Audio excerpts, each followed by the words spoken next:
Welcome to another episode of DeFonce Talks Metal with me, DeFonce.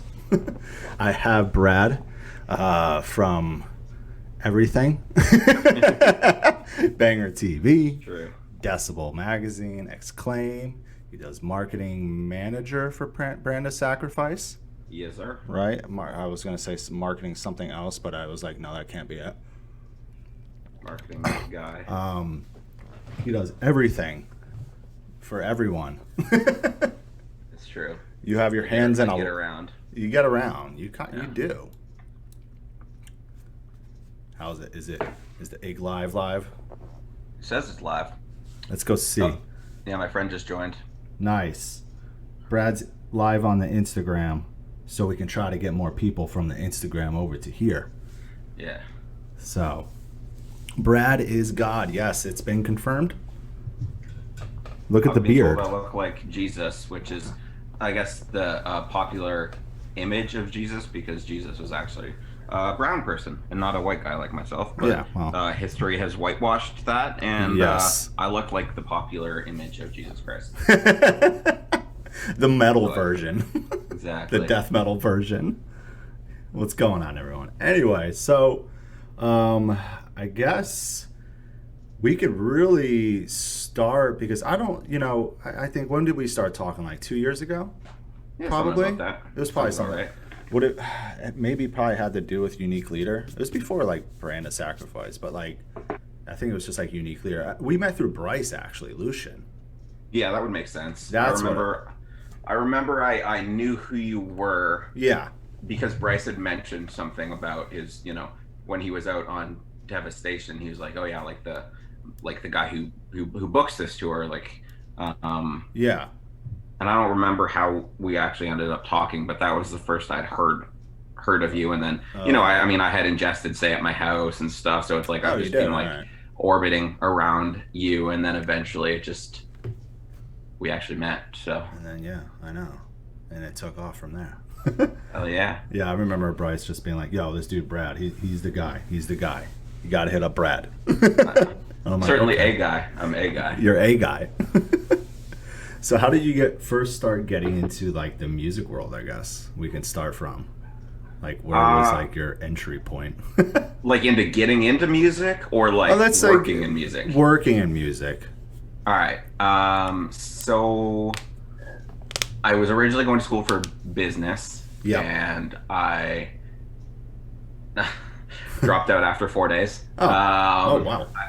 Yeah, I mean, it was quick. like if you drop out after 4 days, you get you get half or you get all your money back. Anything after that was going to be quite an expensive lesson, which unfortunately I did not learn because I just dropped out of school from last semester. So fuck me, right? But so I dropped out of that, and then I went to like a career. The lady across the street was a career counselor, and so like she would like do like interviews with people to kind of discover what their proclivity is and what they should be doing in life. And we actually shared a dog with her. She has a Shih Tzu, and she would go on vacation like pretty regularly. Yeah. So she would need somebody to take care of the dog, and then she used to have somebody else who would take care of the dog, and then that person kind of like backed out and stopped taking care of the dog. So we were always taking care of the dog, and then she eventually was like, "Do you just want the dog every other week?" So anyway, so she interviewed me, and it kept saying like, "Oh, you could be a journalist," and I was like, "Nah, dude, I suck at English. Like I was bad at English in school." Yeah. But eventually I was like, I've read a lot of music magazines. That'd be really cool if I could do that.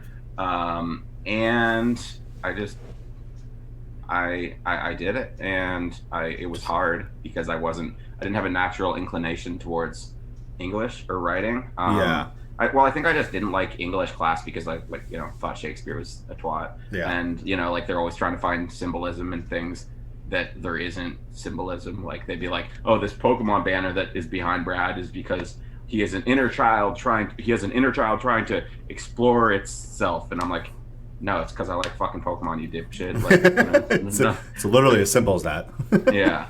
So anyway, I had like And I think I must have missed the day in, grade school when they taught you how to use a comma or something because I didn't know how to.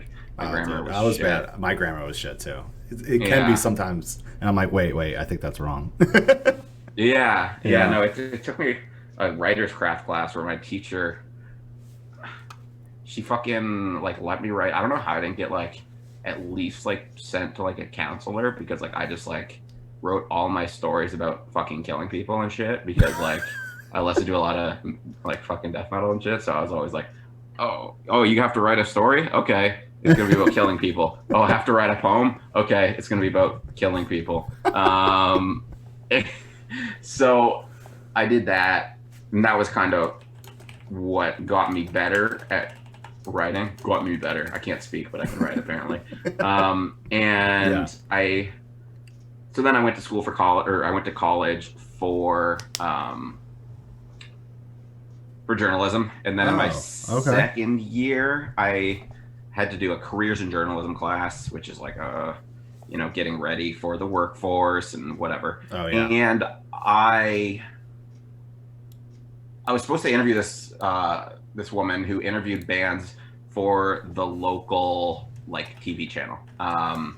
And she was all down, and then she fucking ghosted me when it came time to actually set up the when it came time to actually set up the like interview or whatever. Oh, okay, And really? yeah, I was like, what the hell? You serious? Yeah, but I played basketball with the band Exalt. Like we were playing dude, basketball I all the love time. that band. Yeah, band's awesome. I have a tattoo of them on my leg. But Nice. So, yeah, so they mentioned in passing that the person that they had played a show with the other day, the singer of the band, was like the metal editor at Exclaim.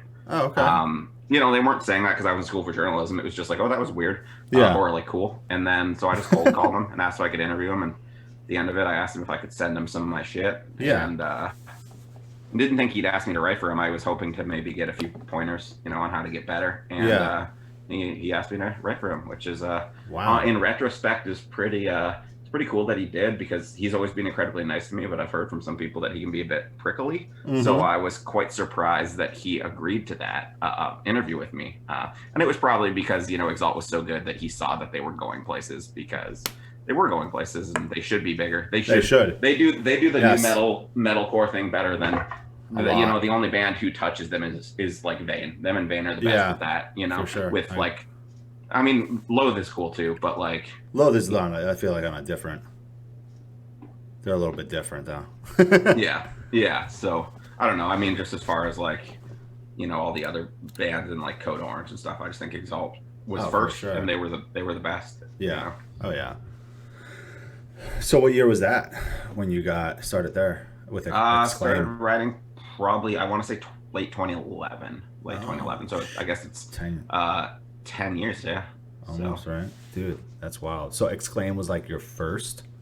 Yeah, which, makes a lot of sense because I grew up like, you're in Canada. Right, picking it up for free at places, Yeah, exactly. Because Exclaim's been around for like how long now? Like as long as I've been alive, basically. I think 1 year less. It was like from 91, I think. So holy shit. No way. I didn't even realize that. Yeah. So it's yeah, so that was really cool that I started writing for them just because, I used to pick them up, whenever there was a cool band on the cover, Yeah, that's when you pick, I mean, that's how I was with like everything back from, what was it, Hit Parader, I loved, and even like Amped Magazine, what was it, Hails and Horns? Hails and Horns, yeah. Right, yeah, the side magazine of Amped or whatever. And there's so many like old magazines that there's a lot of good ones. I wish I could have them all, man. Like I have like a bunch of old Brave Words and Bloody Knuckles, which was like a Canadian metal magazine. Yeah. And I going through there, man, like and like reading some of these articles, like there's so many interesting things in there. Like it'll be like there'll be an interview where it's like this guy is talking about how he wants to go or how he's starting a side project with this guy from this band. Yeah. And then nothing happened.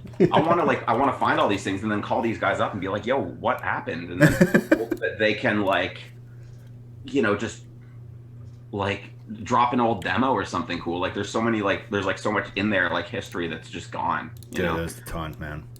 So I wish that I could somehow have every single old magazine, but I don't. So. Yeah, I wish I kept all of them. I had so many like Hit Parader magazines. Same with Hails and Horns, Amped, Revolver, like old Revolver ones, dude. I can't even. Man, if I kept all of these, jeez, you know how sick that would be to bust those out right now. Yeah, Thomas from Redefining Darkness has like a whole butt ton apparently of old magazines and stuff. And does he really?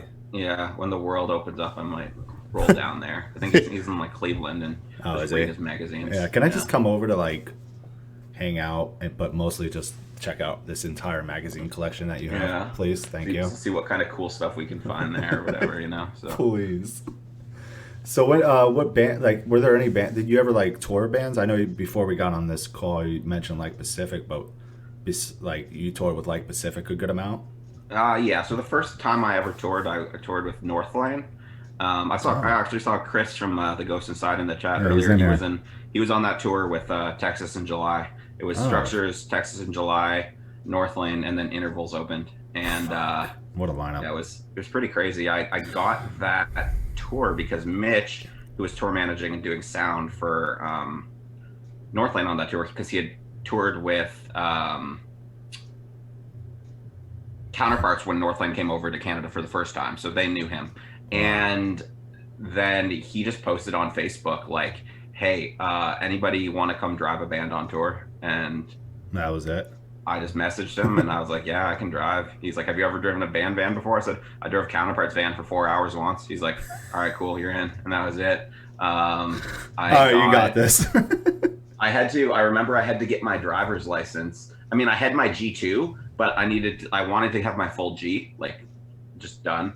And what do you have to do to get that?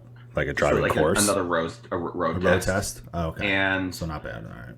Yeah, but I had to book it really soon because the tour was coming up in like less than a month or something. It was like coming up fast. And my, what happened? I had booked it in Stratford, which is where my family is from originally, and like that was the fastest you could get in. So I was familiar with there. But then I had my friend Travis, who used to play in a band called Safe to Say, and they're now called Locket, and he plays in Locket again. But I actually put out Safe to Say on my old little record label that I did for a while. So I hope Locket blows up so I can sell all those old records and make a fucking fortune. But he booked one in my hometown. Buy those records. Like a driving test. Yeah. In case I failed, and I didn't. So I called him because if you failed, you had to wait 10 days. But by that time, it would have been booked up for like a few more weeks. Yeah. So I called the guy, and I'm like, I got it. I'm all good. You can cancel it. He forgot to cancel it, so he had to drive from Markham, Ontario, where he was from, down to Kitchener, Ontario, to do his. How far of a drive was that? It's like an hour. Like, it's not like terrible, but it's like a bit of an inconvenience for him helping me. But. Yeah. Because he couldn't cancel it? So it was just like one of those things where he was just like, fuck it, I'll just go through with it anyway. He just forgot. He forgot to cancel it. I reminded him like 3 times, and he just kept forgetting. And then I felt really bad, actually, that he... I felt really bad that he forgot, but I tried to remind him, you know? I actually have like a pretty distinct memory of that tour, sitting in a hotel with Texas in July. I don't remember if I'm sure there were some other guys, but I distinctly remember all of Texas in July was there. And I think we were in Edmonton. We had like 3 days off in Edmonton. Jeez. But we ended up picking up a last minute show. So it ended up being 2 days off. And I think we were getting sushi or Chinese food at the restaurant in this hotel, I think. And I remember winning on eBay a shirt from The Cure sitting in that restaurant. And that's just like stuck in my memory for whatever reason. Yeah, you're never going to forget that one. No, never. So that was your first tour you went on? That was my first tour. Then I did a few tours with Old Wounds and Exalt. Okay, tight. And great then, yeah. So that was really sweet. And then, like Pacific, that came like after.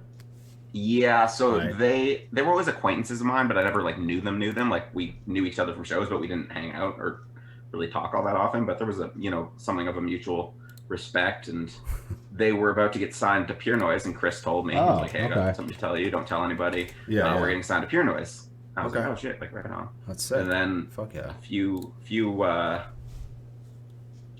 I don't know, like a week later, I just messaged him on Facebook and like verbatim just said, "Bring me on tour, you fuck." And he was like, "Wait, you can drive, right?" And I'm like, That's like always the question. You can drive though, right? "Yeah." And I was like, "Yeah, dude, I can drive." We And I like was you, like, but I need you to drive too. well, it's even worse coming from, you know, Toronto and stuff, because a lot of people don't drive because you don't really need to in like a city like this, because there's, Yeah, I you know, know. A lot of subways. people from Toronto told me that, including Kyle from Brand. Yeah, yeah. Yeah, for example. So we and I was like, yeah, and I was like, I can tour manage and do merch too. I never tour managed, but I'm like a fairly organized person, and I was like, I can figure it out. I can get that done, yeah. So I did, and I did that with him for a little bit, and then I quit. Didn't do like at Warped Tour. I didn't do Warped Tour, and that was that. And then I just worked at Exclaim full time for a while. Started doing the reviews for Banger, which was cool. Yeah. Interviewed Metallica, which was cool. Wow, I didn't even know you interviewed. When did you get started with Banger? Like, what year was that? Do you remember? That was like right after I quit with Right like after, Pacific. So Pacific? 2016, I think like fall 2016. The first album I reviewed for them was the final Dillinger album. So I think that was like November or October 2016. Yeah. So that was really cool because, you know, I kind of lost a lot of sense of purpose because I was just like really into the touring thing with like Pacific, and then I was like, this isn't You were me. enjoying that? I was enjoying it, and I just had like a really bad like mental health time, and I was like, I can't do this. I honestly, like, I freaked myself. I psyched myself out at Warped Tour, whereas like I can't do it. It's gonna be crazy because it was really overwhelming. Well, it is very overwhelming. I mean, that's all I ever hear. It's like a good time, but it's like extremely overwhelming. I think like a week into the tour, it probably would have been Groundhog Day, and I would have been fine. But I just psyched myself out too hard, and you know, I didn't leave them without anybody. We, you know, our friend Michelle was out and just like hanging out for a few days, so she sold merch for them for a few days, and then we flew somebody else out, and it worked out really well for everybody. My friend Griffin started touring with them after that, and then now he tours with Boston Manor and Trophy Eyes, and has been like, you know, really successful as a tour manager, and you know, it just worked out really well for everybody. Like I got to do the Banger thing, and built, you know, an audience that's kind of, I think, carried me in a lot of ways to where I am. Like even I feel like that's like been really good for that's like your thing, dude. Like if anyone doesn't know what the fuck Banger TV is, you gotta go on YouTube, check it out. Yes, don't watch my early reviews though. It's embarrassing. Dude, go watch all of those. Oh man, we'll put one on right now, Brad. I can't, man. I just like I was so bad on camera, like, but they let me try and stick it out, you know, which was really cool. So that's dope. I mean, so you've been with Banger for how long now? About? Yes, coming up on at the end of this year, it'll be 5 years, I guess. Oh shit. Okay. How long has Banger been out for? Well, Banger's been a company for 16 years, I think. Okay. Because that's when they did Metal Headbangers Journey, right? But the YouTube channel is probably like 6 or 7 years old. So newer, obviously. I was the first reviewer that wasn't Sam, you know, the guy who started the company. They needed somebody else, so I was the first addition to the team that wasn't him, which was, you know, very cool and flattering. So that's fucking awesome. So you've been like full time with them as well, pretty much. No. Or is that like a part time? It's like a part time gig thing. Oh, like they'll just hit me up and be like, "Hey, do you want to review this?" And I'll be like, "Yeah." So sometimes, you know, sometimes there's a lot, and sometimes there's not a lot. You know, sometimes I'll do, you know, 3 reviews in a month just because it happens to be like Bradley time. Like all the popular bands we have to review are Bradley kind of bands. And then sometimes, you know, you'll go months and not much happens. So and then you get hit with a few things or a bunch of things. Yeah. That's right. So I've got a few coming up over the next couple of months, which is cool. I've got. Oh, that's good. You know, I can't say who it is because I never say who it is because stuff can change so like suddenly. It's the same thing even with how we met with like PR and stuff, like with like Unique. I would never promise that something was getting reviewed. I'll say as of right now it's getting covered, but like if my writer like has a death in the family, I'm not gonna tell him he has to fucking review the new Cordyceps fucking record, you know, like for no money. Like, Yeah. I mean, I wrote that one myself actually, but no, I know. It's a good record. Yeah, well, yeah, it's a good record. It's a sick record. Yeah. But yeah, like But I know what you mean. Yeah, you can't like promise it because you don't want to. I mean, you don't want to break a promise. You want to be like, yeah, I'm gonna do that for sure, and then it's like, yeah. you know what I'm saying? Like, yeah, I'm gonna. So I just on say, the list. I just say as of now. As of right now. As of now. Mm-hmm. No guarantees. That's a good way to go about it, though. Yeah, and I mean, like it's different if it's like it's like a bigger feature or a paid piece or whatever. Well, of course, that's one thing. But you'll like make these are time reviews. For that. Yeah, exactly. So I don't know, man. But you know, like with this, it's just like I have my reviews scheduled. But like, what if fucking something? I don't know. Ghost Surprise drops an album. You know, I gotta cover that.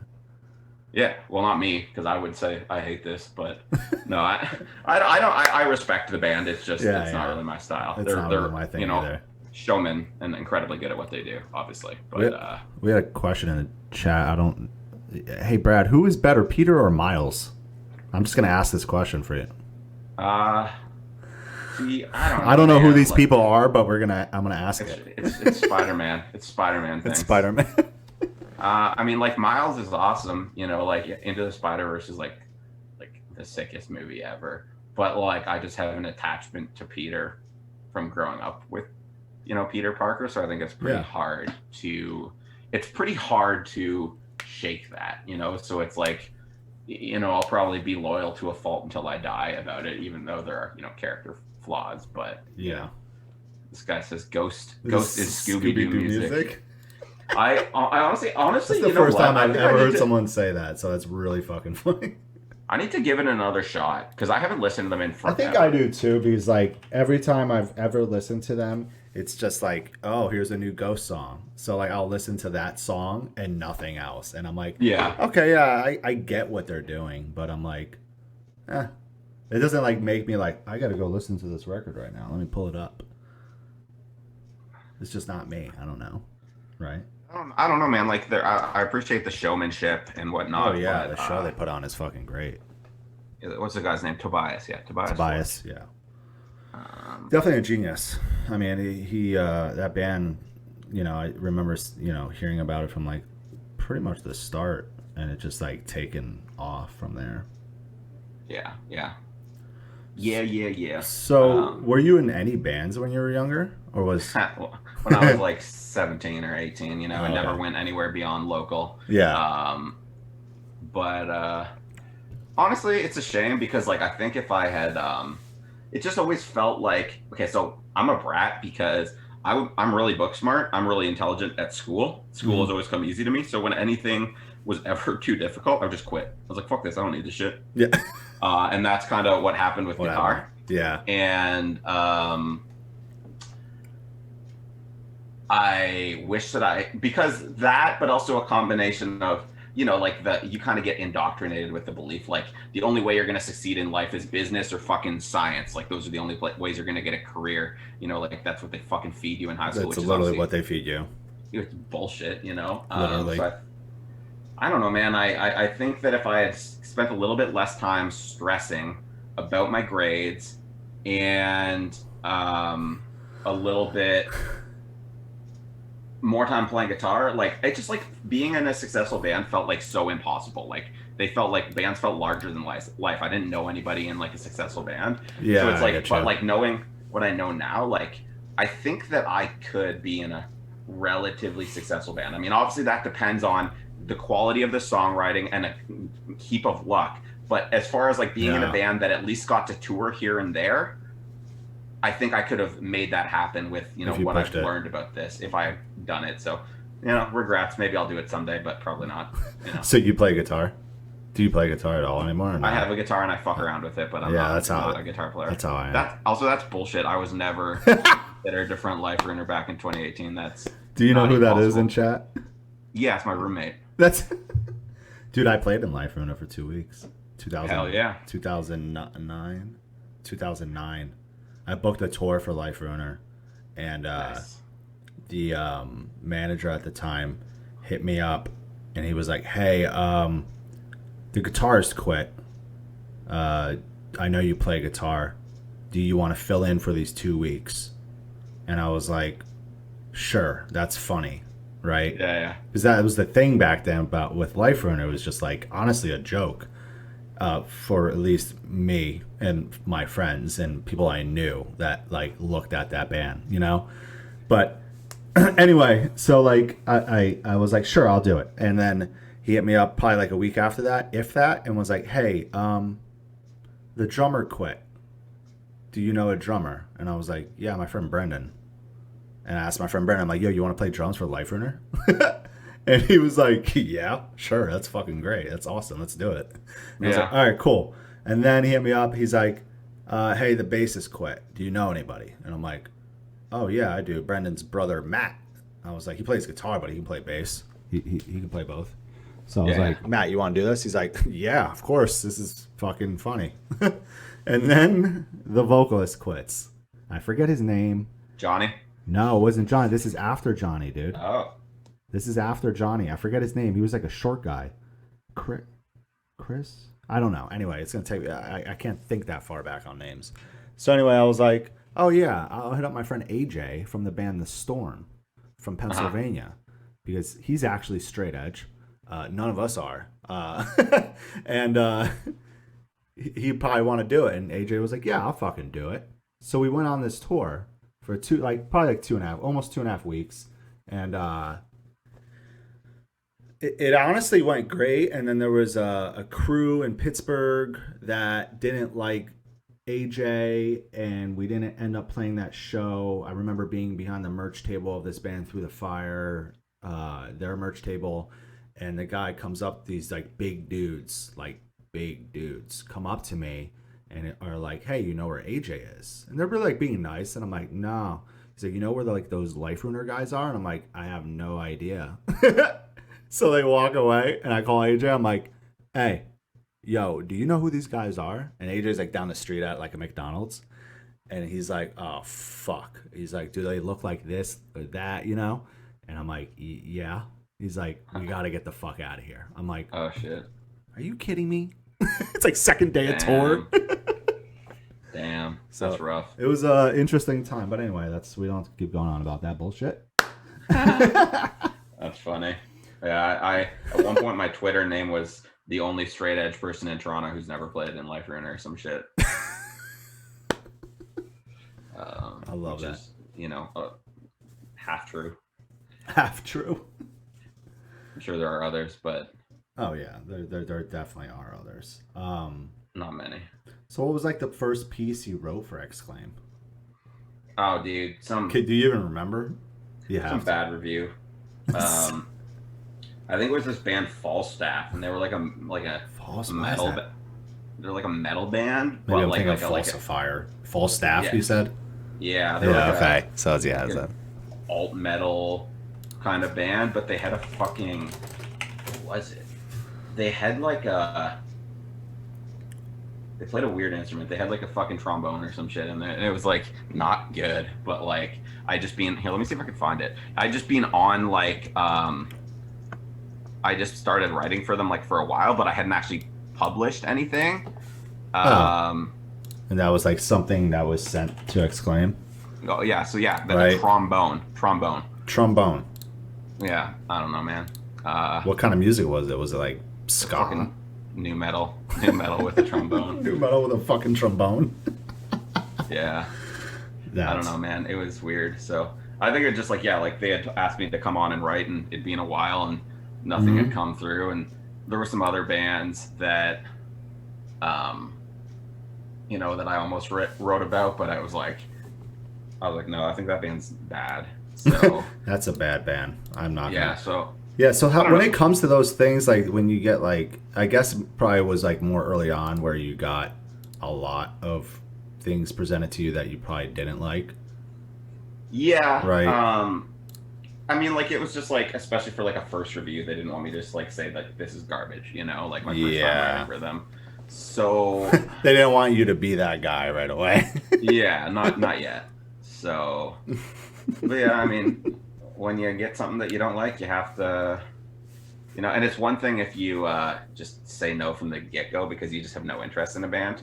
Yeah. But it's another thing entirely if you like the band and then they just released an album that you didn't like that much. That's like you agree to do it and you listen to it and you're like, well, I have to say this is kind of bad now. So, Yeah, I gotta come out with the truth on this one.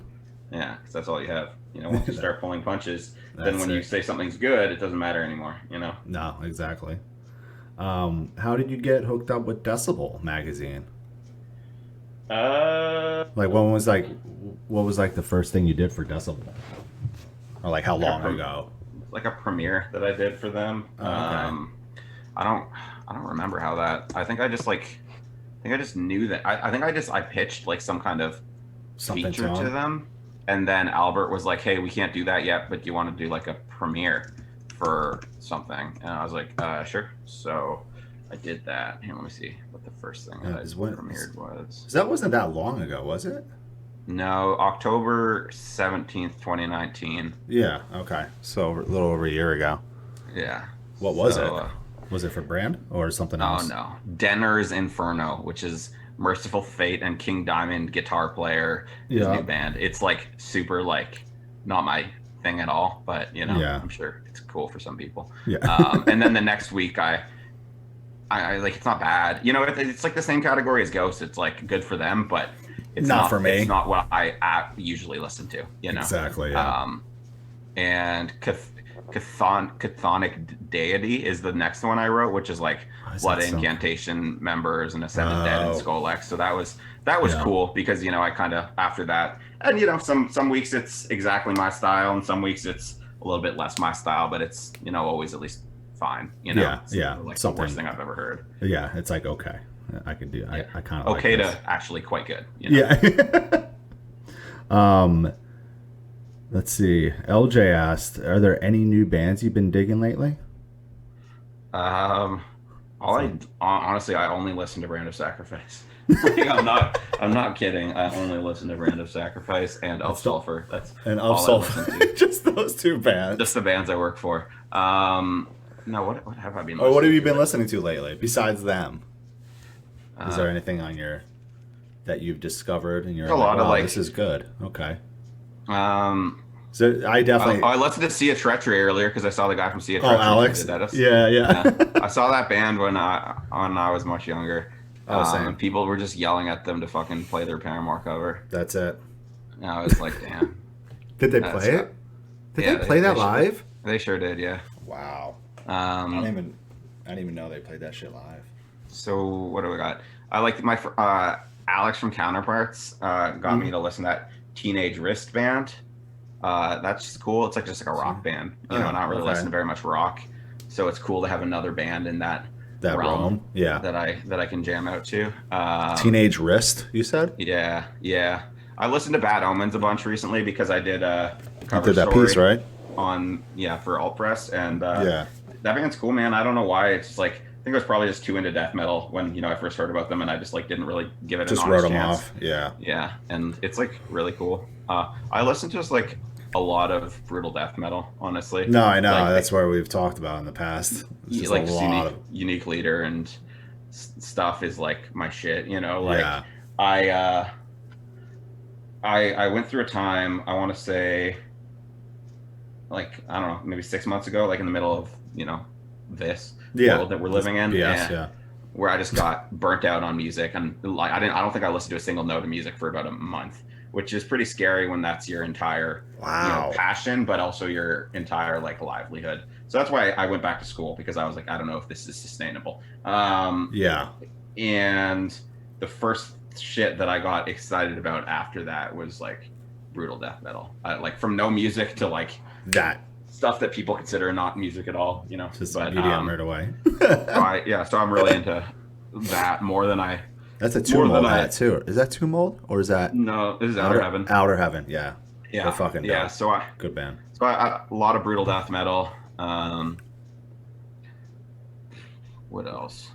Do you have a song suggestion for Teenage Wrist that you'd say defines their sound? I don't know if it defines their sound because I'm pretty new to them, but I like the song "Wasting Time." Wasting Time. Yeah, I think it's cool. And then the next one after that is called Earth is a Black Hole, and it sounds like Jimmy World, like Futures Ooh. era, which is tight. Okay. Wasting Time. Alex from I gotta pull Counterparts this said up. it sounds like Sum 41, and it kind of does sometimes, but like not quite. You know how that band Heart Attack Man sounds kind of like Sum 41, but also kind of not at all. Yeah. It's kind of like that, like some parts, like. And then we were talking, and I was like, well, I would reckon that this band is more treble charger than Sum 41 because they're a little bit more rock leaning than pop punk leaning. So yeah, they're cool, man. They're just like, cool band. said, like a rock band. Yeah. That's like the newest one for me. I was listening to Suffocate because I'm working with Ricky's new band. Yeah. So how did that come about? How did you get introduced to? I assume it was you got intro to Ricky. Yeah. Well, right? Ricky posted on his story Brand of Sacrifice. Okay. On his Instagram story. Yeah. And I was like, hey, like, cool, man. Like, I used to like see your band sometimes and stuff. Like, thanks for posting this. Like, that's cool. And we just talked about music and shit. And then eventually he asked me what I do for Brand of Sacrifice. Okay. And I was like, I don't know, man. I'm like marketing manager, but like it's like, I don't know, in some ways I feel like that gives me more credit than I deserve, and then in other ways I feel like it doesn't fully encapsulate what I do. Like it's just like such a bastardized role. Yeah, it's hard to pinpoint, I guess. Yeah, so he asked if I would, want to do that with for his band, and I was like, well, like let's talk, see what's up, and he had a call with me and some of the other dudes, and I was like, hey, I don't feel right making. They were like, what do you want us to pay you? And like, I don't feel right making money off you if you're not making money, And he was like, well, we don't feel right having you work for us if you're not getting paid. So it's just like it's like a pretty honest mutual respect, which is really cool. That is cool. They want to pay me, and I don't want to rip them off. So you guys just like. It's just good, man. They're like really down with like all my ideas, like they've said no to a few because I wild out, and I really appreciate that I can work with bands who can say no. Yeah. Because it allows me to really just say whatever. I'm like, this might be a bit out there, but what do you think about this? And sometimes, we'll take elements of it and mutate it into something really cool. Yeah, for sure. So I really appreciate people who can say no, because it makes me feel that I don't have to have a filter, and I can throw an idea that's out there and say, do you think there's anything here? I think there could be. It needs a little bit of work, but if you hear it, you don't hear anything that's worth that. Like, let's just drop it, Yeah, for sure. So yeah, they've been really cool with letting me do. And that's fresh too, because you sent me the song, and it's fucking really sick, by the way. I listened to it today. Thank you. Yeah, it comes out. When is that? Midnight tonight. Oh, no shit. Yeah. Okay. Yeah. Well, if anybody wants to check it out. Like I'm actually doing if you sign up for our email list, I'm sending out if there's a link for it, you can put it in the chat. I'm just about to drop that. If anyone's fans of Suffocate, if you remember that band Suffocate with a K, it's Ricky the singer's new band. The guy who used to have really big stretched ears, that was one of the things he was known for. And he was skinny, but now he doesn't have those ears, and now he's jacked. Yeah. He traded big ears for muscles, for big muscles. Body. Yeah. So hit that link and subscribe to our email newsletter if you're interested. When I get off this call, I'm gonna finish putting the email together and send it out so people can check it out, and just hope that people listen to me where I say, please don't send this to people who aren't receiving this. I mean, it doesn't really matter if they do. People, like, it'll be out a few hours early, like, big deal, but like, it'd be nice if they didn't, Okay, so everyone that signs up for the email list will get the video a little bit before, a few hours before it comes out. Oh, okay. And that's rad. It's also cool like, thing to do. It's a last minute, if you want to pre-save it to get it into your library, that'll be like a last minute reminder. And also, we have an exclusive shirt, a blackened shirt for our blackened deathcore, which is like a black logo on a black shirt. Yeah, I saw that. It looks dope. Thank you. Yeah, I like shit like that. I like simple, like really simple shit. Yeah, black You stuff know, is cool, man. black Like, stuff is cool. I think we all wear black shirts. yeah, yeah. I say as I'm wearing like a gold foil shirt, Yeah. like obnoxious as hell. But like that shirt is only available until tomorrow. Oh, Like we're pulling it. Like it was like a pre-order thing, and this is something I decided to implement. I was like, if you share our trailer to our music video, we will DM you a password to go order this, and you can only get this shirt until that point. So it's like it's really for Special. people who trusted us enough to go on a 15-second distorted trailer of music and buy it, and it's kind of their reward for that trust, and it's done well, man. People dig it, and I mean, and that's gonna be they're gonna be releasing. Is it gonna be like a full record or EP through Blood Blast, right? Yeah, well, as of right now, we're just doing singles. Singles? We're working on more. Cool. I don't know, because like I don't want to say anything because I don't like. Maybe it's an EP. Maybe they keep writing and we do a full length. Like, there's not really any plans right now, but we're putting out a single for now, and then we're gonna keep working on more songs. And I've heard a bunch of demos. They already sound, I think, better. Who's all in the band besides Ricky? Do we have? So it's Ricky, and it's like a bunch of people from Las Vegas. So he posted on social media over like quarantine that he wanted to do music. I remember seeing that. Yeah. Yeah. So his friend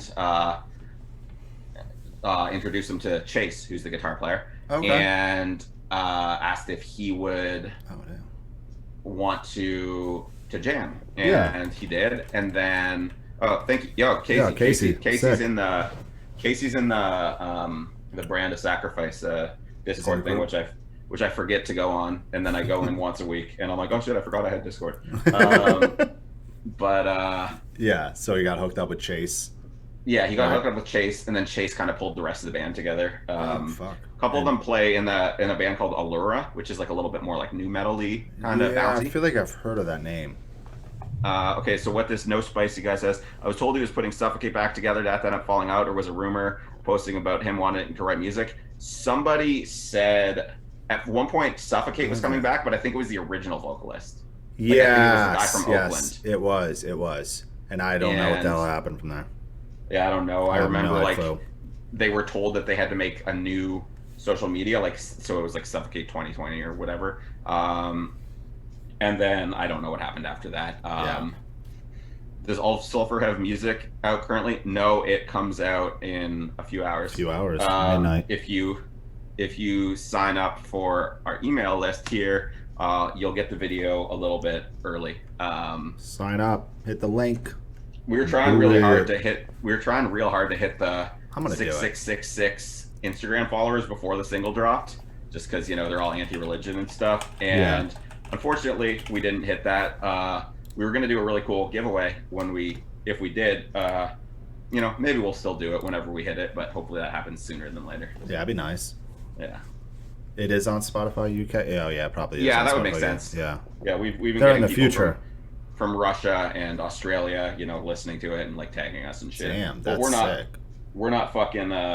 Not posting about it yet. We're not posting about it yet because we don't want people to know that they could message these people and get them to screen record it or some shit. Don't fucking do that. That's mean. That's mean. Just wait. Band's release plans. Wait. Just wait in line. I say as I get advanced copies of every single album that I ever want to listen to. Yeah. Like I've already heard all the best albums. Like the year hadn't even started, and I already heard all my favorite albums from this year. You know what I mean? Like. I mean, seriously though. I mean, we heard Brand of Sacrifice way before. I mean, I heard all the pre-pro and everything before. Yeah, I remember. I've heard the whole new Rivers of Nile record. Come together. Oh, that's pre-pro. I haven't heard it with vocals, right? It was pre-pro, but their pre-pro actually sounds really good because Brody's just a genius.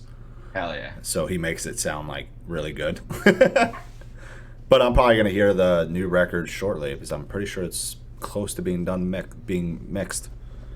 You always risk the demo-itis though, where you like certain parts better from the demo. From the demo, yeah. Yeah, you're like, wait, why didn't they put this in there? Legend did a demo version of Proven that they put out on MySpace, and it was so evil and just sounded like your soul was getting like sucked I remember down. the demo versions of those Legend songs, yeah. And then the album version's fine, but it's more genty, and it wasn't as like, holy fuck, I feel like I'm punched in the face. I'm in hell. Yeah. I'm in hell. Yeah, I actually have an old Legend hoodie, and every time I post it, Chad messages me and goes, "We got to get you a new one, man." I'm like, "All right, All right, man. Well, send me it. yeah, dude. I'm about to actually get I'm on the back of a Bury Your Dead hoodie, and I found one on Depop, and I'm actually gonna finally own it, and I'm very excited about Really? that. Yeah. So that was actually a few days after I quit Like Pacifics, touring with them. I came home super depressed, super down. They were playing. My friends like forced me to come out. You know Bike Rack? Used to tour with Band All Ships. And is that his nickname? I assume. Yeah, his name is Mike Martins is his actual name, but people call him Bike Rack. Maybe if I see a picture, I would think I would remember that nickname. Yeah, Bike Rack.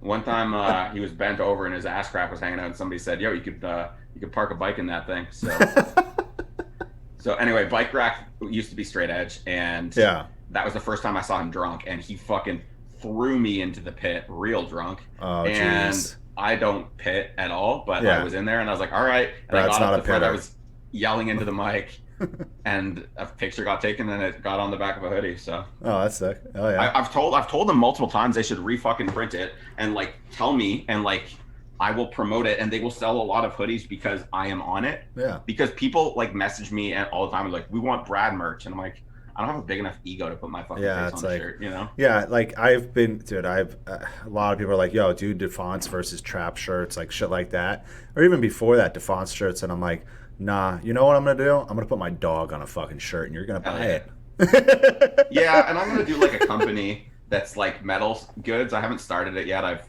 been in the preliminary stages for ages. I'm getting closer and closer to actually fucking pulling the trigger.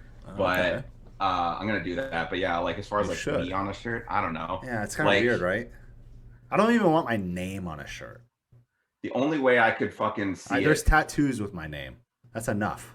Yeah. Yeah, I've heard of those tattoos. Yeah. I mean, Bryce has one. All of Secret has them. Hell yeah. Yeah, I don't know, man. The only way I could see myself on a shirt is if Brand of Sacrifice made a Brad of Sacrifice shirt to make fun of me.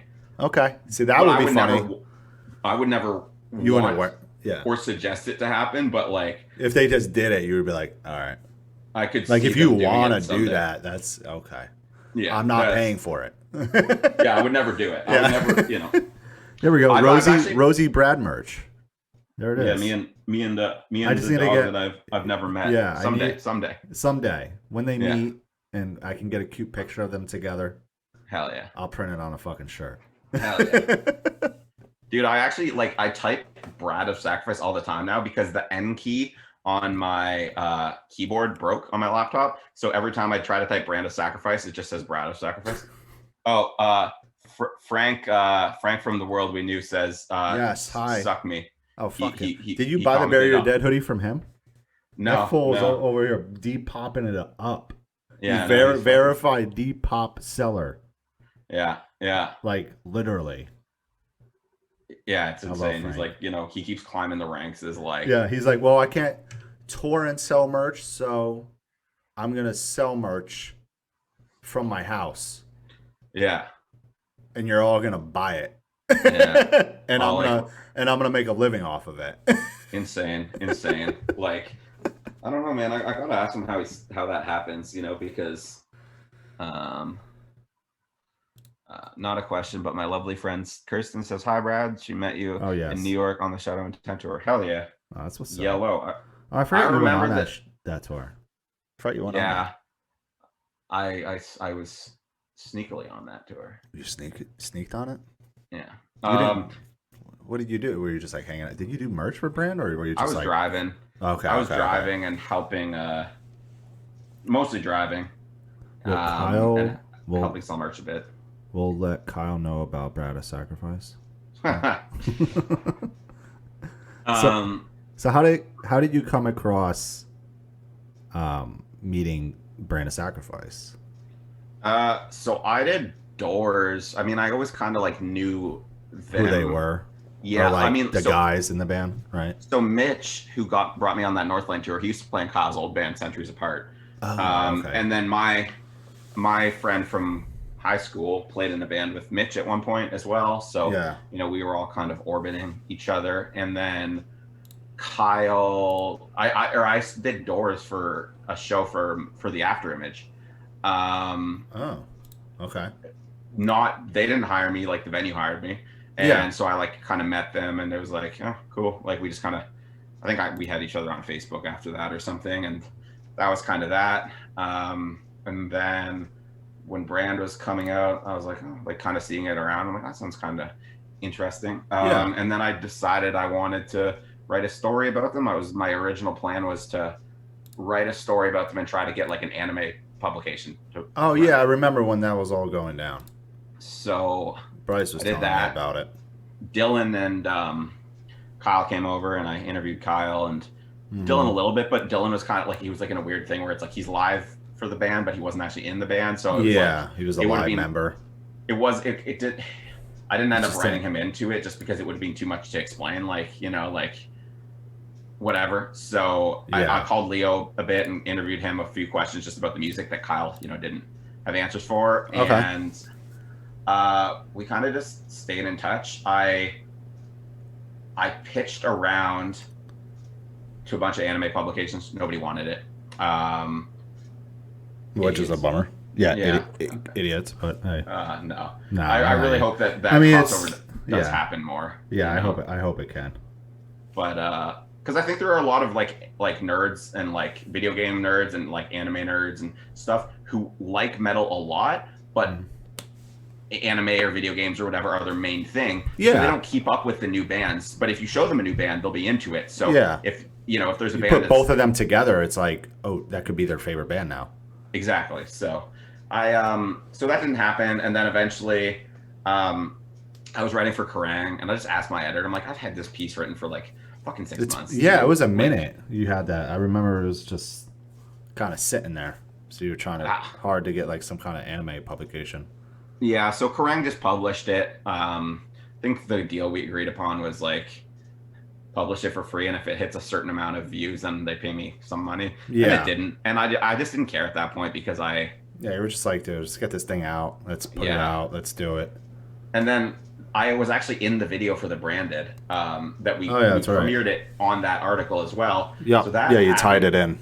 Yeah, that happened because Kyle, I was on tour with Bearings at the time, like a pop punk band.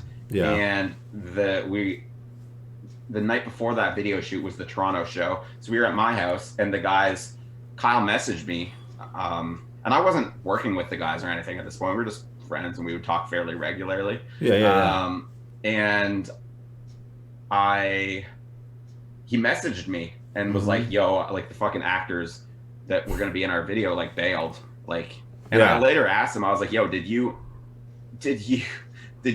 were you like fishing for me to say yes? Or was that like, were you just venting to me? He's like, a little bit of both.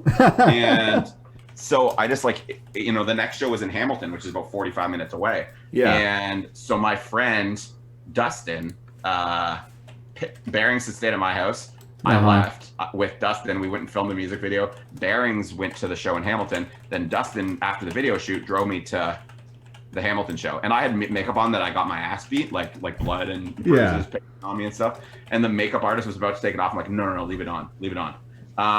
So then I showed up to the show, and people, like, none of the other bands knew what was happening. So they were all like, dude, like, do we have to go fucking kick somebody's ass? I just made up stories all night. It was awesome. So. Fucking tricked everyone. Yeah, so that came out, and we just kept talking, and then they had, what has become Lifeblood. They were like looking towards that, and what they're gonna do, and like Leo would they would just ask me questions, or I would just like say something, or I'd be like, or like some idea, give them ideas or something. I had a call with Leo about just like a rollout plan, and we just did it over the phone. And the first thing that I said we should do is I said I want an email list and I want a Facebook group, which ended up being the Branded ones, which has been a huge, awesome community of it's grown a lot. Super supportive of the band, and and I was definitely inspired by the Black Dahlia Murders. Because they have one. Group. Yeah. Which pops off, man.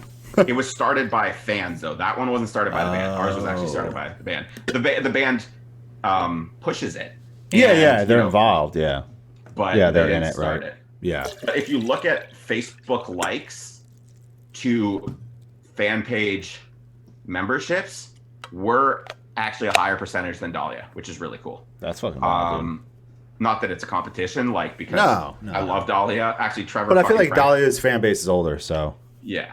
that Trevor pranked me the other day. My roommate fucking like message like they're in some like fucking group together on Facebook, and they were posting dumb pictures, and my roommate like messaged Trevor and was like, "Hey, can you fucking send that to my roommate?"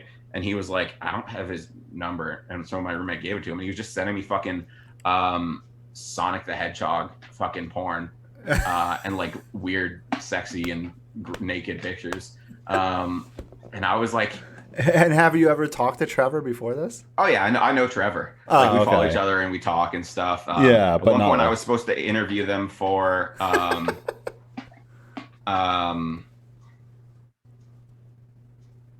for like their zine project they were doing, which didn't end up happening, but hopefully in the future. And what am I saying?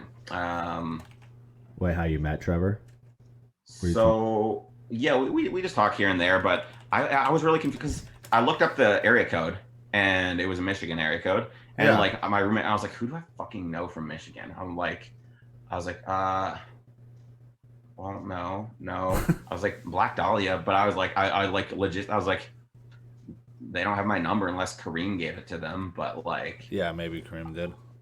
Which he didn't. But he didn't. Yeah, he didn't. You know, and I was like, I don't know. Like, I talked to Eric from I Prevail on fucking Instagram like once every 2 weeks. Like, we exchange a couple messages. And I'm like, no, that does not seem like from like what we've talked. It doesn't seem like that felt like if that happened, it would have he just like had a break, you know? And was, you know. Yeah. So I was like really confused, and then.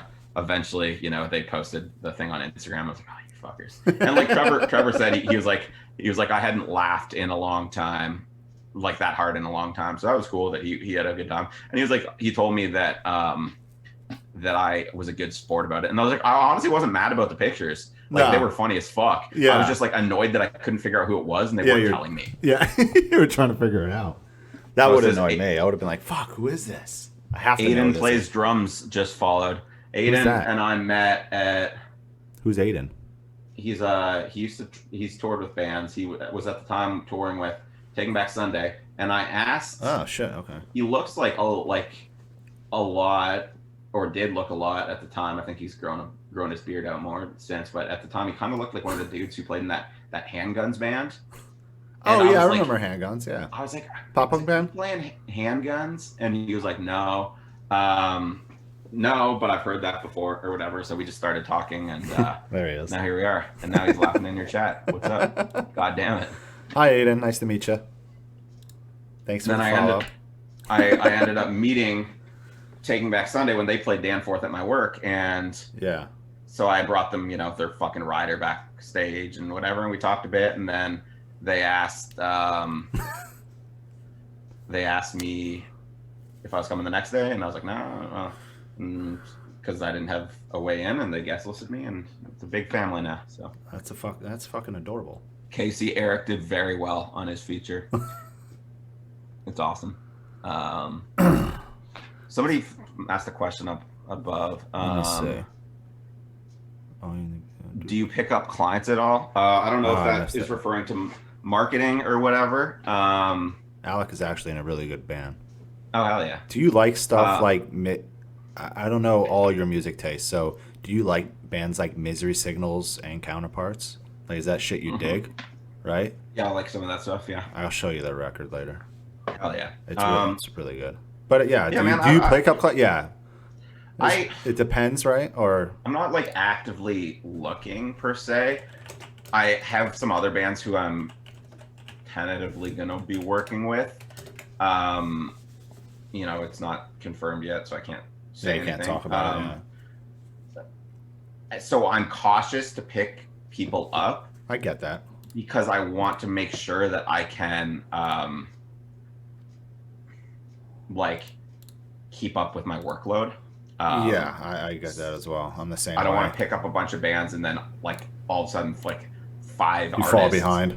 are all releasing stuff, and I fucking failed one of them, and that's that's not okay. Yeah, you gotta like, you can't go over your head. That's how I was with like booking too. It's like I gotta pick up bands that I actually like really love. And it really depends, man. Like, cause some bands you have to like really like, Brand is such a hands-off band where it's like I can come up with an idea and say let's do this, and like they can just make all the graphics and videos and fucking do it. Yeah, because they know how to do all that shit. They're good at literally everything. Yeah, literally. But there are other bands who need their hands held a little bit more and whatnot. So it really depends. My friend's band hit me up recently. They're more like an emo band, and we were talking, and they asked if I'd help them out, and they're very much like Brand, and that they make all their own content and they can do all that. And it's like I feel like I can work with somebody like that, but like if I have to like do everything for them, somebody's. I had a really bad relationship with working with bands for a while because it felt like I had to do that a lot of the time, like steer like everything. And it kind of working with Brand has made me be like, oh shit, like this can be sick, and like it can be collaborative, and it can be not like a massive stressor where you feel like you have to learn 17 new skills a week to do this. So it's been really cool. No, that's rad. And I feel like I learn a lot from them, and hopefully they learn some stuff from you. From me, yeah. Like I fucking hammered it into Leo. When we had a new song come out, and like they're sharing all of the stories of people like posting like, oh, like this is out. I was like, just put a swipe up link on it so people can listen to it. Just every single story, just copy paste a swipe up link. You don't even have to explain what it is, but if somebody scrolls through a few of them and there's like, all right, all these people are saying this sick, I want to listen to it, they can just swipe up and then watch it or whatever. The first time, like, he kept forgetting, and I would like respond to the stories, and be like, where's my fucking link? And then the next time that he did it, I like messaged a chat with him, and I was like, I have like fucking like 6 chats with like Leo and Kyle, and just Leo, and then just Kyle, and then Leo and Kyle and somebody else. So I don't remember. Yeah. But I messaged one of these chats, and I was like, yo, good job with the links. He's like, I wonder why. I'm like, because I fucking bullied you. Yeah. And because I pounded it into your head. Yeah. And so now every post you make on the story, to put a goddamn link. I just like, it's just the same with Facebook, like I've seen like, there's like a band like where like that, and they had their header photo, and it said listen to our song as the header photo, and there wasn't a link in the fucking like when you click on it description. I would always make sure, even like with like Unique Leadership when I was working for them, like the header photo, like when you clicked on it, there would be links to like our website or Bandcamp, shit like that, or YouTube. So like people will be like, oh shit, I want to listen to that. They click on it and be like, oh, let me go to the YouTube, check it out. It's probably on there. Yeah, everything should be a fucking conversion. Convenient. Everybody is either fucking stupid or lazy, or they don't give a fuck about you because they don't owe you shit. So it's like if somebody listen to this. Maybe they're too stupid to realize they can just look it up on Spotify. Maybe they're too lazy to do that. Or maybe they just don't care to do that because who the fuck are you? Exactly. And, I've worked with people who, like, they think that, they're like, well, the music's good enough. It's like, the music's never good enough. No. I'm not 4'11". Finn's fucked. He's actually 4'11". A lot of people assume he's tall because of the beard growth. How tall are you? I ain't tall. I'm like 6 nothing or 5'11". Oh shit, you're taller than me? Wow. I'm 5'7". I'm a short. I don't like. Damn, you're taller than Bryce. Wait, did you met Bryce before, right? I've met Bryce, yeah. So you're taller than him? Wait, is he about 6 foot? I forget how tall Bryce is. I think Bryce is a little taller than me. I think he's like 6'3" or something. I don't know. I don't remember. Is that Victoria from Rising Merch? Hello. I don't know what her last name is. Victoria Zabawuska. I don't know. I am not pronouncing that right, and if I did, wow, that's a name. I am short, Rumadet. I know. You tell me this like every week, dude. High neurosis. So how did you, dude? The Brand of Sacrifice PS5. How the fuck did that come about? Oh, dude. Crazy. So I don't think I've seen a band do that. Yeah, it was a console. With a console. Yeah, no, it was Kyle's idea. We talked about it, and then what happened? The guys were like, all right, we're on it, like we'll get it. And then, you know, in one of our chats, they were like, yeah, we still don't have it secured. And I was like, oh shit, like I'm sorry, like I thought we had it like locked, like you know. So I was it with like a certain company so they can put the artwork on it? It's a skin. Yeah, it's a skin. Yeah, okay. Yeah. So you just get it separately, and then you buy the PS5 and you put it all on there for it. Yeah. So we couldn't, you know, PS5s are hard to get. So the guys had not had one yet, and I signed up for all of these, like, you know, Twitter people who like tweet out when the stuff's going to go live and whatever. And I was following it and trying my best, and I was just about to give up, man. Like, just nothing was popping up under like the budget that we had, and I found one in Scarborough, which is like East Toronto, and it was too far to Uber, and I wasn't going to take something that expensive and that big that you can't conceal on like the subway, especially not during a pandemic. So I was like, that was like the best deal that I had found. I'm like, I'm not going to do that. It's like it's not safe, you know? Yeah, I get it. So I literally had just told the guys, you know, I don't think that, I think we just need to pony up a little bit out of our budget. It'll pay for itself, like with people who will be interested in this and the hype and stuff. It'll be fine. We'll just, you know, go a little bit out of our budget. And like right after I said that, I opened up Kijiji, which is like, you know, Craigslist up here basically. Yeah. We have Craigslist, but nobody fucking uses it. Everybody uses Kijiji. Yeah. So I opened it and I found one, and it was $660, which is about $100 over retail, like after taxes. After tax, okay. So that's not that. Deal. Yeah, it's a pretty good deal. It could have been a lot worse. There's a lot. People have been selling those for like 1,000 plus. Yeah. Dude, I made an ad. Jeez, man, it's insane. Like looking for one, and I was like, I will pay up to this amount, and like people would message me like way higher amounts. I'm like, I fucking told you what I'm willing to pay. Like, yeah, why'd you message me? So get a real job, you know. So I saw this deal and I was like, awesome. Messaged the guy, like, I was like, oh my, I saw it like 8 minutes after the ad went up. I'm like, I'll take it, 100%. I'll take this. Yeah. And then I was like, okay. And like, if I messaged the guy, I'm like, if I come and get it, are you going to sell it to somebody else? Like, if somebody offers you higher money, are you going to give it to them or no? And he was like, no. Like, if you want it, like, you're good. Okay. If you have to be here, I have to sell it today. Oh. And you have to be here before 5. I have to go somewhere. So I'm like, all right, this is kind of sketchy, but sure. All right. So my how far away was it? It was like a few miles. Okay. So nearby. But so my roommate was like, you have a knife? So I got a knife and called an Uber. And I Ubered over there. It was a super big, we with the Uber and the PlayStation price, it was still under the budget we sent, which was really cool. And so I basically, on the way, I'm like typing in, trying to find like a bank near him so that I can go get money out. And so I had to change the Uber as we were going. And then I was messaging the guys and I'm like Googling how to tell if a PS5 is fake. And the guy had sent us like like the receipt from Walmart that he had ordered. And I sent it to the guys. I'm like, can you look at this and like see if it like looks legit?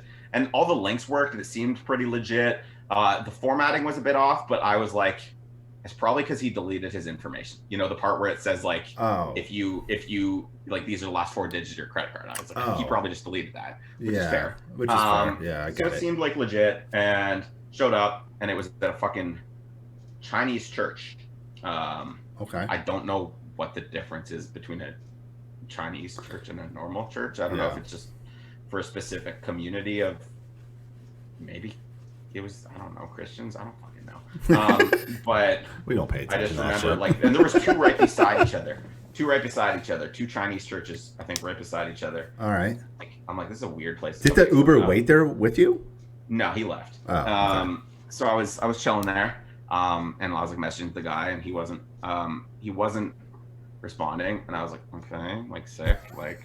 It's cold. My phone was dying. Yeah, of course your phone's dying. It's freezing. Yeah, of course.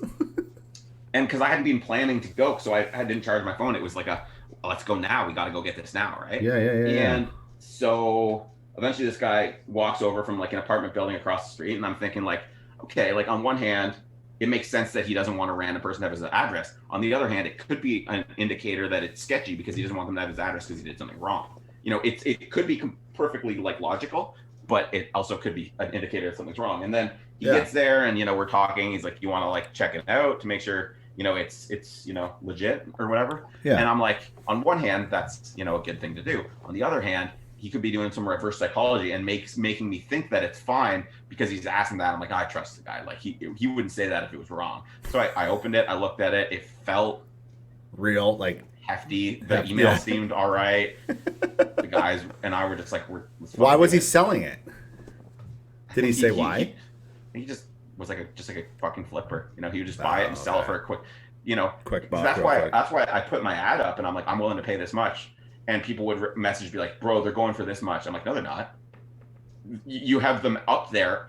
You have ads up there for that price. But I see the people constantly reposting those ads because nobody's buying them for that price. So eventually I figured somebody will want to sell it at a lower price.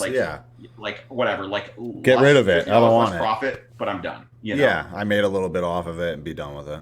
And that's I think what this guy did, which is like honestly like not a bad shake. Like he fucking gets on, orders it. It shows up to his house. He puts it up, says, "I need this gone today." He walks downstairs, gives it to you, takes $100 extra and goes home. And it's cash. Like it's not traceable income for him. Exactly. So pretty good deal. So anyway, I got home. You tested it. Got in the Uber, came home, plugged it in into my roommate's TV, which is actually our living room TV, which he's using because he's from Iceland, and I didn't want him to have to move here and buy every single thing. So he's slowly acquiring really nice stuff. And he really, really, really wanted to download the new Resident Evil demo and play it on it. I'm like, no, like it's a new PlayStation for somebody. We're not gonna download this and fucking wipe it. And I'm like, no, I'm not doing that. So it would have been sick. I wanted to play it, but no. So then you guys just like ordered.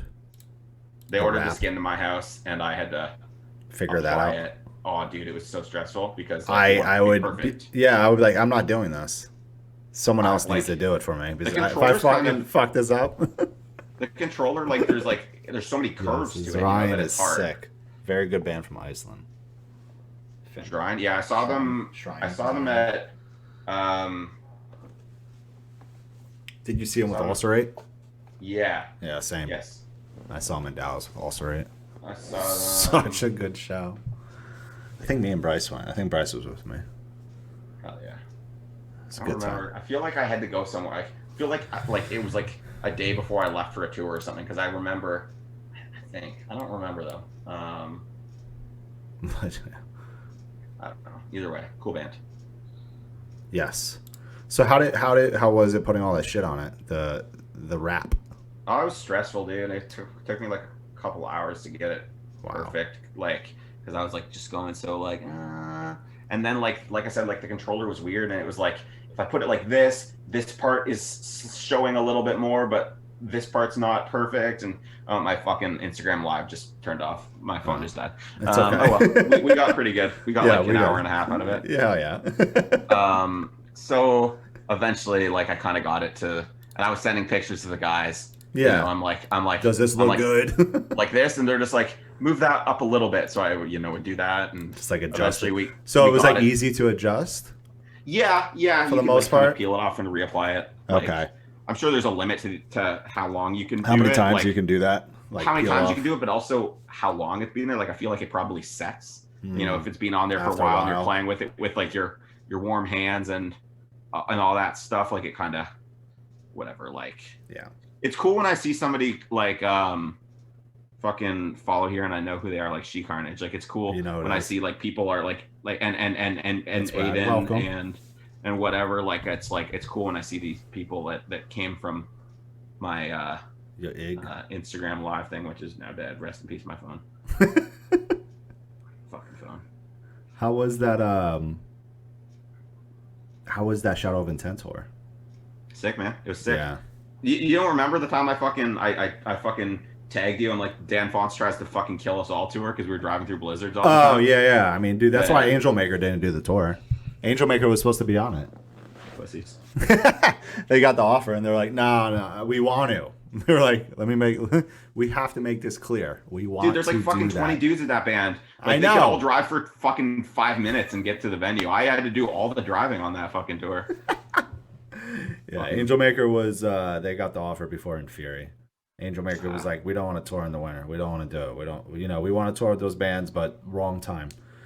And then Eric sent the offer for In Fury, and then there you go. The lineup was born. How was Iowa? Like the Iowa city or show?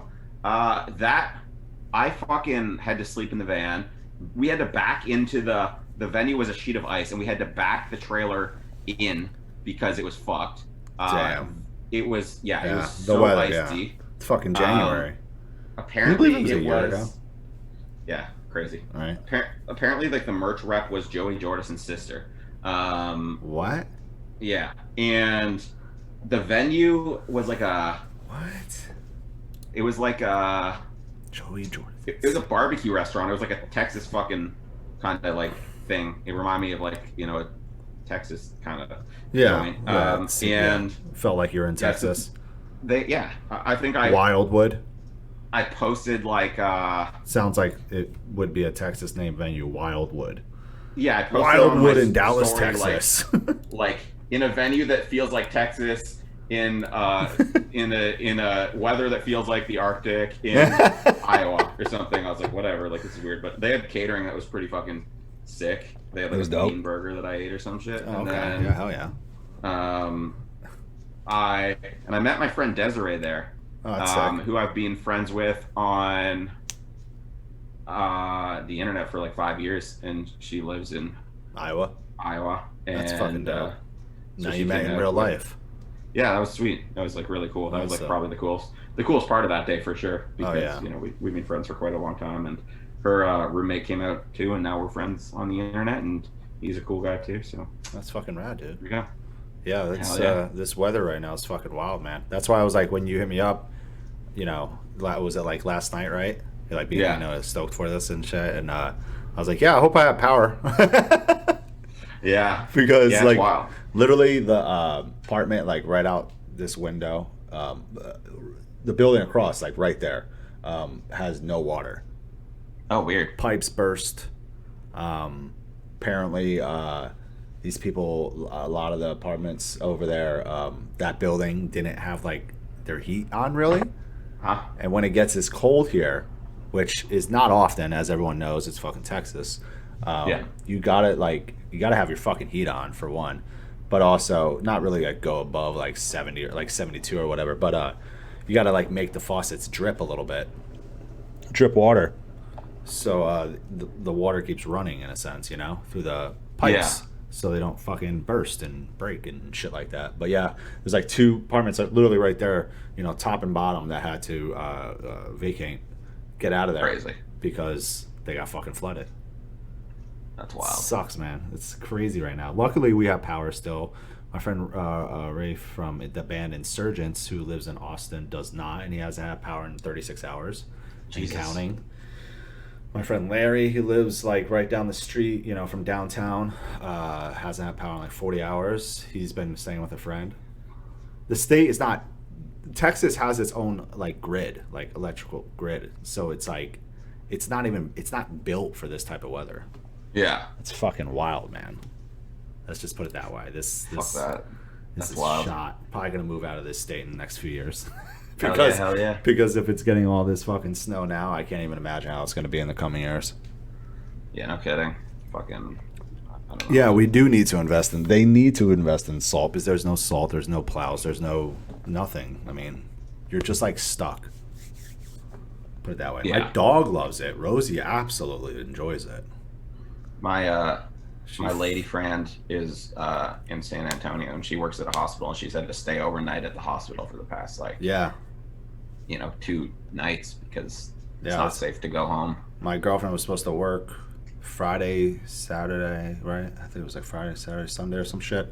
I always forget her fucking schedule. Tuesday, Friday, Saturday. What? Anyway, she didn't go to work, because the fucking condition. And they're like, yeah, we can get you a hotel. And it's like, what? I can't even get there at this point.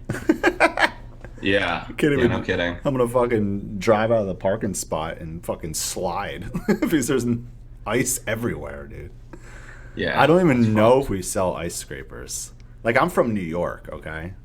My girlfriend's from Connecticut. So this ain't new. This is not like some new fucking weather for us. Yeah. But I got the fuck out of New York because I didn't want to deal with this shit anymore. One reason. Now you're Now I'm back in this shit. Yeah. Exactly. It fucking sucks, man. Oh man. So do you see yourself going on tour again? You think you're gonna go on the road with Brand again when the time comes, when touring starts up again? I don't really have career touring ambitions. I would tour with Brand and I would tour with homie bands, but I'm not gonna go fucking tour with somebody who's it's just a job. If it's not at least partially fun for me, I'm not interested in doing it because I can just stay at home and do that. So exactly. I'll tour with Brand. If Off Sulfur ever does something, I would tour with them. If a homie band asked me to come out, I would tour with them. And I'm also not dumb enough to turn down a tour with a big band. Yeah. If I hear, if I have some friends who's I've toured with them before, they treated me great, but if that happens, it happens. I don't really have any ambitions to make it happen. Yeah. I'm the same way. The last time I toured was the Devastation on the Nation tour 2017, and that was only because Bryce's band Seeker was on the road. They were on tour, and so I TM'd the first week. Well, I TM'd the first week and a half, and then Seeker got home from tour, and then he jumped on it. Who was on that one? Aborted, Psychroptic, Ingested. No. That was 2018. Am I thinking a different year? Because 2017. No. I turned 27 on May 27th, and I went to see... Was it Cryptopsy that year? Why can't I remember my own tour? Yeah, because I remember it was. I went to see... Let me go look. I went to see Maryland Death Fest on my 27th birthday, which was 27... Was it 2017 the Cryptopsy lineup? It sounds accurate, yeah. Oh, no, yeah. So Aborted was 2018. Yeah. Sorry. Because I drove to Montreal to see that. Yeah. Hey, Josh, relax, bro. I ain't no boomer. That's Joel. Yeah, it was so Cryptopsy. Oh no, what am I talking about? I didn't do the Aborted one. I did the fucking Cryptopsy one, 2017. Yeah. Wait, you were at Maryland Death Fest? I was at Maryland Death Fest. Oh no shit. I was there. Yeah, I was there for the Cryptopsy day. I was not there for the Cryptopsy day you weren't? Because the Cryptopsy day in Toronto was 2 days before that, I think. So you went to that. So I didn't make it down. Did you go to the Toronto show? Yeah. I was there. Yeah. Yeah. I think I talked to you. I'm pretty sure I talked to you because I think I said because I knew Bryce, and I think I said very in passing, very oh yeah, I know Bryce. He said that you were here or something. Dude, I think it kind of rings a bell. I got really fucked. Everyone knows that story about what happened that night. I got really drunk that night. Hard luck bar. Hard luck, and this dude that I knew, that I did a lot of. We don't gotta say his name or anything, but at the time I knew him for a while, and he just got me fucking too many shots. Is he affiliated with Hard Luck? He was. Yeah, fuck that guy. Yeah, you know what I'm talking about. So we don't gotta say names. No point. But anyway, at the time didn't know those things, obviously, because that stuff or whatever didn't come out until 2 years after. But anyway, I got annihilated, and it was funny because Brody from Rivers and I was like, "Yeah, you were outside paying us and just dropping 20s on the ground." I was like, "Hey guys, give me a pass, all right. It was one time." Yeah. It was a good show. It was honestly a good show. That guy was always, that we're not naming, was always really nice to me, but that stuff is just not acceptable. No, not at all. And he is gone. That is it. Well, man, thank you. This has been fucking great to, do with you. Get to know you more. Let other people know you more. other than being Brad of Sacrifice. That's right. That's right. That's right. So That's obviously, me. go check out Banger TV. Look up the old interviews that he has done. No, don't look at it. No. I was bad, dude. Don't do it. Go do it. Honestly, it's probably like not as bad for somebody else. Like It they could probably watch isn't. it. But like for me, I'm like, oh, what the fuck is the matter with me, bro? Why'd You I know? say those things? Why did I talk like that? Why'd I talk But like I also that? I leaned into it. Like people would say that I talked like a robot, and so one review after somebody said that a bunch, I wore a robot suit for the first minute of my review. Stop! No fucking way. Which like which review? You I don't don't remember. Yeah. It's early. It's one of my earlier ones. Like way back. Yeah. Yeah, we had we put up a bunch of like the comments where it was saying that I sound like a robot. Yeah. And then it flashed like triggered, and then I like showed up as a robot. That's fucking hilarious. And I was like, "Hello, it is Bradley." Oh, and the robot suit that I was wearing, you couldn't see inside very well, so we had to put my phone. It was like a cardboard robot suit. I don't know why fucking Daniel Williams. He's like our like a video, like he's like the videographer and he edits the videos and stuff. I don't know why he had a robot suit, but I think it was his. But like, you couldn't see my face very well, so we had to put my phone in the robot thing and turn like the light on so that you could actually like illuminate my face. A lot of work there. No, it was silly, but I don't know, man. Like if people can't make fun of you if you can make fun of yourself, right? Exactly. So, that's how you have to do it. It was. Yeah, I don't know, man. I don't know. Maybe the old ones aren't as bad for other people, but for me, I can't.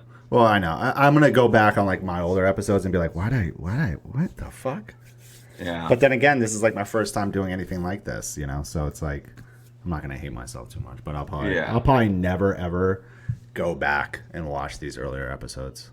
Yeah, it'll be like years from now where I'm gonna be like, let me watch that one with like Brody from Rivers, and then I'm just gonna be like, wow, I'm stupid. Yeah. I don't even know like why I rewatched them. Really, I mean, it just happened. Like maybe it like auto played or I was trying to like look. I couldn't remember how I said something or whatever, so I like re-looked it up. I was like, damn, that sucks. That sucks ass. I suck. Well, let's go. I'm gonna pick somebody to raid. We'll bring the party over to them. Everybody that's in here. Let's see who is on, dude. Should we raid Vincent Bennett? Oh yeah, Vinny. Vinny Benny. Yeah, I've raided him once before. Let's fucking do it. Yes, let's go raid Vinny Benny. Hell yeah. I'm surprised he put Vinny in his name because I know he just likes to be called Vincent. Yeah, not Vince. If you call him Vince one more time, he'll rip your fucking head off. Yeah, as he says as he says, right? So, what else do you have coming up before we go? Oh wait, okay. Of Sulfur, new song drops at midnight. Go to the link in their bio on Instagram if you want to early access. I'll send the music video a couple hours early. Yes. What else we got? Brand of Sacrifice.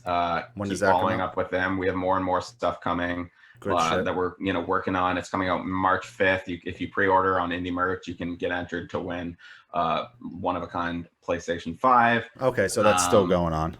Yep. Okay.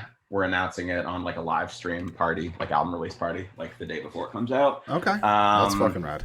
Which we're working on right now. Yep. Putting all the elements together. Yeah. Make it special. I'm gonna be working with more bands. Hopefully those ones come through. It's really cool.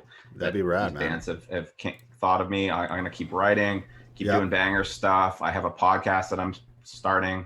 Like I have gear. Rode sent me some gear.